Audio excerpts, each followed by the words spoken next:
안녕하세요. 헬스시크릿입니다. 꿀은 벌꿀, 밤꿀, 아카시아 꿀 등 다양한 곳에서 꿀을 얻을 수 있는데요. 그에 따라 특정 효능이 있지만 기본적으로 모든 꿀은 항염, 항균, 면역력에 도움이 됩니다. 그렇기 때문에 만성질환이나 암과 치매와 같은 질병을 예방할 수 있으니 꾸준히 섭취해 주어야 하는 식품입니다. 하지만 꿀을 잘못 먹으면 암과 치매 예방에 도움이 되지 않는다는 사실 알고 계셨나요? 이번 영상에서는 꿀의 효능과 함께 꿀과 같이 먹으면 안 되는 음식, 궁합이 좋은 음식, 꿀 섭취 시 주의사항에 대해 알아보도록 하겠습니다. 꿀과 관련된 중요한 정보를 포함하고 있으니 끝까지 시청해 주시기 바랍니다. 영상 시청 전에 구독과 좋아요를 꾹 눌러주세요.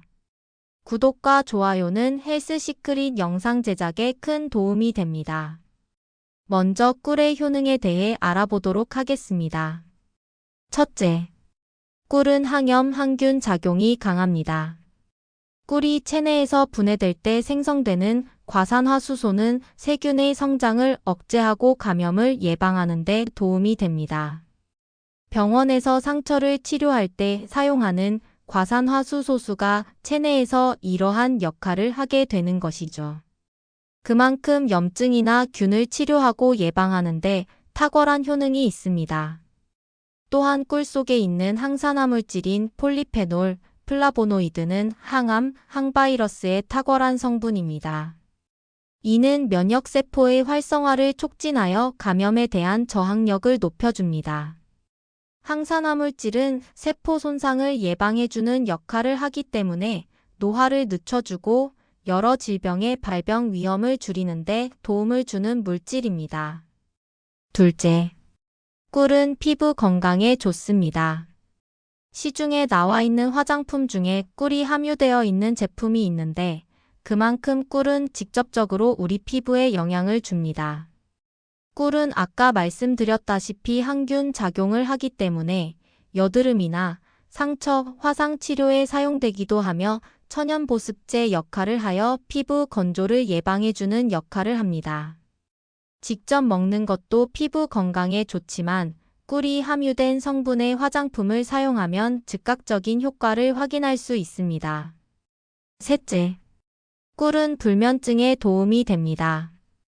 꿀을 섭취하게 되면 체내의 혈당이 상승하게 되어 췌장에서 인슐린을 분비하게 됩니다. 이 과정에서 필수 아미노산인 트립토판의 세포 내 흡수가 증가하게 되는데 트립토판의 체내 농도가 높아지면 세로토닌과 멜라토닌의 생성이 촉진됩니다. 세로토닌과 멜라토닌은 수면의 질과 관련된 성분으로 안정, 이완을 유도하여 자연스럽게 수면을 촉진합니다. 그렇기 때문에 불면이 있는 분들은 자기 전 꿀을 섭취하면 수면의 질을 향상시키는 데 도움이 됩니다. 넷째, 꿀은 간의 해독작용에 도움이 됩니다. 꿀은 항산화 성분을 포함하고 있기 때문에 간의 기능을 향상시킬 뿐만 아니라 간의 해독 기능에 중요한 역할을 합니다. 꿀에 포함되어 있는 다양한 미네랄과 비타민 B군이 간세포의 재생과 효소 작용에 기여합니다. 이렇듯 꿀은 숙취 해소에도 도움이 되기 때문에 과음 후 꿀차를 마시는 것이 빠른 숙취 해소와 간의 해독을 위해 도움이 됩니다. 또한 꿀의 항염 성분은 간의 염증을 줄이는 데 도움이 되어 다양한 간 질환의 위험을 낮추는 데 기여합니다. 이외에도 소화 개선, 피로 회복 등에 도움이 되기 때문에 금기가 아니라면 꾸준히 섭취하는 것이 건강에 도움이 됩니다. 하지만 영양소가 풍부한 꿀을 잘못 먹으면 질병 예방에 도움이 되지 않는다고 하는데 어떤 것이 있는지 알아보도록 하겠습니다. 첫째, 꿀과 우유입니다. 우유와 같은 유제품은 꿀의 폴리페놀 흡수에 방해될 수 있습니다. 꿀에 다량 함유되어 있는 폴리페놀은 체내의 세포 손상을 막아 암과 치매와 같은 질병을 예방해주는 중요한 물질입니다. 하지만 우유에 있는 칼슘과 꿀의 폴리페놀이 결합하게 되면 폴리페놀이 체내에서 잘 흡수되지 않습니다. 또한 꿀은 위에서 빠르게 흡수되지만 우유는 단백질과 지방도 포함되어 있어 소화하는데 시간이 더 걸립니다.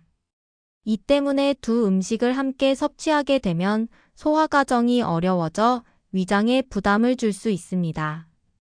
특히 유당을 소화하기 어려운 사람의 경우 소화불량, 복부팽만의 증상이 더욱 심하게 나타나기 때문에 주의해야 합니다. 둘째, 꿀과 특정 약물입니다. 꿀은 자연이 선물한 항생제인데요. 그만큼 염증 작용을 예방하고 치료하는데 탁월한 식품입니다. 하지만 이러한 역할로 인해 약을 복용하고 있다면 주의해야 합니다. 꿀은 과산화수소, 메틸글리옥살 등의 항균 성분을 함유하고 있는데 이러한 성분은 클린다마이신, 테트라사이클린 등의 항생제를 복용하는 경우 약물의 효과에 영향을 미칠 수 있습니다. 그러므로 항생제를 복용하는 경우 주치의에게 확인하고 꿀을 섭취하도록 해야 합니다. 또한 꿀은 비타민 K가 함유되어 있기 때문에 항응고제를 복용하는 경우 주의해야 합니다. 비타민 K는 상처 치유와 혈액 응고에 중요한 역할을 하지만 항응고제를 복용하는 경우 비타민 K가 항응고제의 역할을 방해하여 질병을 악화시킬 수 있습니다. 뇌졸중, 심혈관 질환 등 위중한 질병을 앓고 있는 경우 항응고제의 역할이 중요한데 이때 꿀과 같은 비타민 K가 함유되어 있는 식품을 섭취할 때 주의해야 합니다. 꿀은 비타민 K가 소량 함유되어 있기 때문에 소량 섭취하는 것은 문제가 되지 않지만 꿀이 건강에 좋다고 다량 먹는 분들이 있는데 항응고제의 역할이 제대로 이루어지지 않으면 생명에 위협을 받을 수 있으므로 주치의와 상의하여 섭취하도록 하세요. 셋째, 꿀과 석류입니다. 석류에는 항산화 물질인 탄닌과 같은 항산화 물질이 풍부합니다. 미국의 UCLA 연구에서 전립선암의 위험을 줄이는데 도움을 준다는 결과가 나온 만큼 암 예방에 탁월한 식품인데요. 하지만 석류의 탄닌이 꿀의 폴리페놀 흡수를 방해할 수 있습니다. 꿀의 폴리페놀 흡수가 저하되면 항산화 효과를 제대로 발휘할 수 없습니다. 이로 인해 암과 치매 등 만성질환 예방에 도움이 되지 않기 때문에 꿀과 석류는 함께 먹지 않는 것이 좋습니다. 이어서 꿀과 함께 먹으면 궁합이 좋은 음식에 대해 알아보도록 하겠습니다. 첫째, 꿀과 오렌지입니다. 오렌지는 풍부한 비타민C를 가진 과일로서 강력한 항산화 효과를 가진 식품입니다. 꿀과 오렌지를 함께 섭취하면 항산화 효과가 배가 되어 노화, 암, 치매, 만성질환 등을 예방해주는 효과가 더욱 상승하게 됩니다. 또한 오렌지의 비타민C가 꿀에 있는 미네랄 흡수를 촉진해주기 때문에 빈혈, 뇌기능 저하 등 다양한 질병 예방에 도움이 됩니다. 둘째, 꿀과 계란입니다. 계란은 꿀에 부족한 단백질, 비타민 D, 불포화지방산 등을 보충하는 역할을 합니다.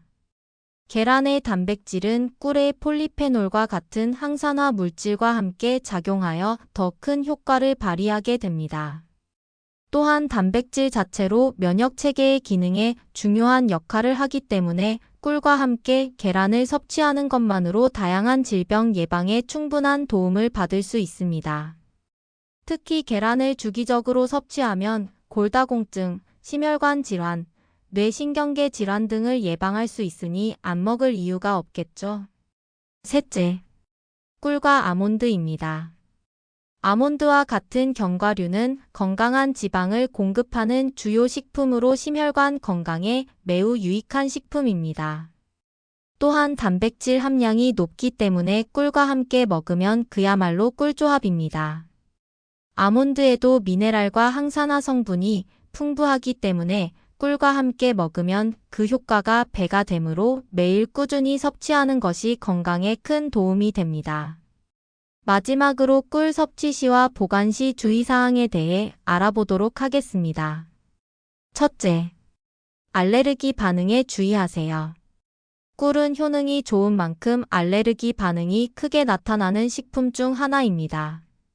처음 섭취할 때 소량부터 시작하여 알레르기 반응이 없는지 확인해야 합니다. 또한 꿀에 보툴리누스 균이 존재할 수 있기 때문에 어린아이가 섭취할 때 주의해야 합니다. 특히 1세 미만의 아이는 면역력이 제대로 형성되어 있지 않기 때문에 치명적일 수 있습니다. 둘째, 당뇨 환자는 섭취에 주의하세요. 꿀의 주요 성분은 과당과 포도당으로 전체 성분의 약 80%를 차지합니다. 이들 당분은 쉽게 흡수되어 에너지원으로 사용되기 때문에 당뇨를 악화시킬 수 있습니다. 당뇨 환자는 음식 조리 시 꿀 대신 스테비아와 같은 혈당에 영향을 미치지 않는 감미료를 사용하셔야 합니다. 셋째, 꿀은 그늘진 곳에 보관하세요. 꿀은 직사광선에 노출되면 과산화수소와 같은 주요 물질이 분해될 수 있습니다. 따라서 서늘하고 어두운 장소에 보관하는 것이 좋습니다. 넷째, 꿀은 고온에 약합니다.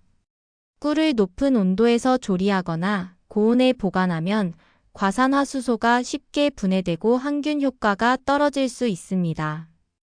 또한 효소와 같은 다양한 영양 성분이 파괴되기 때문에 꿀은 고온에 보관하지 않도록 하며 가열하지 않고 그대로 섭취하는 것이 영양 효과를 높이는데 도움이 됩니다. 여기까지 꿀의 효능, 꿀과 상극인 음식, 꿀과 궁합이 좋은 음식에 대해 알아보았는데요.